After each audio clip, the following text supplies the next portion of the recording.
मी महेंद्र जाधव जागवार न्यूजमध्ये आपले हार्दिक स्वागत करतो। महाराष्ट्र नाशिकमध्ये तपोवन नावाचा परिसर आहे। ही एक व्याकण भूमी आहे। सदर परिसरात दर 12 वर्षांनी कुंभमेळा होत असतो। सदर कुंभमेळ्यासाठी देशातून व जगातून विविध पंथाचे साधू संन्यासी एकवटत असतात।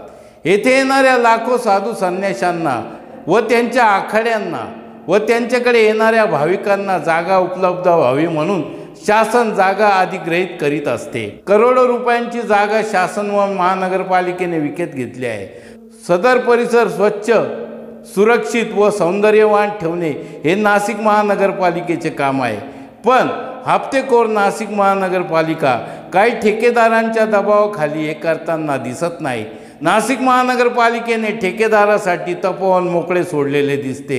म्हणून मग हा मदमस्त ठेकेदार राजरोसपणे शेकडो गाड्या माती, डेबीज व वेस्टेज मटेरियल येथे आणून टाकीत आहे। याला कोणाचेही धरबंधन नाही। नाशिक महानगरपालिकेचे संबंधित अधिकारी याचे पाय चाटतात असे वाटते। स्थानिक सर्वसामान्य नागरिक त्या मस्तवाल ठेकेदाराला मज्जाव करायला तयार नाहीत। कोणाची हिंमत होत नाही का त्या ठेकेदाराची जबरदस्त दहशत आहे असे वाटते। बघा त्याने टाकलेली माती व वेस्टेज डेबीज।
मनपाने येथे डेबीज व वेस्टेज मटेरियल टाकू नये असा बोर्ड लावला आहे। हा मनपाचा दोगलेपणा आहे। मटेरियल व वेस्टेज टाकू नये असा बोर्ड लावायचा व दुसऱ्या बाजूला गप्प राहून मीठ गिळायचे। अनेक अधिकारी येथून मनपाच्या गाड्यातून आंधळेपणाने जात येत असतात, पण ते या बाबीकडे लक्ष देत नाही, कारण त्यांचे हात भ्रष्टाचाराने बरबटलेले आहेत। तपोवनामध्ये या जागेला खेटून जॉगिंग ट्रॅक आहे।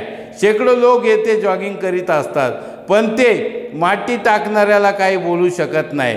मग यांच्या जॉगिंगचा व त्यामुळे उत्पन्न होणाऱ्या एनर्जीचा उपयोग तरी काय? म्हणजे अंगातील भेकडपणा, नेमलटपणा कशानेही जात नाही। जियो भाई जियो, जिसे जैसा चाहिए वैसा जियो।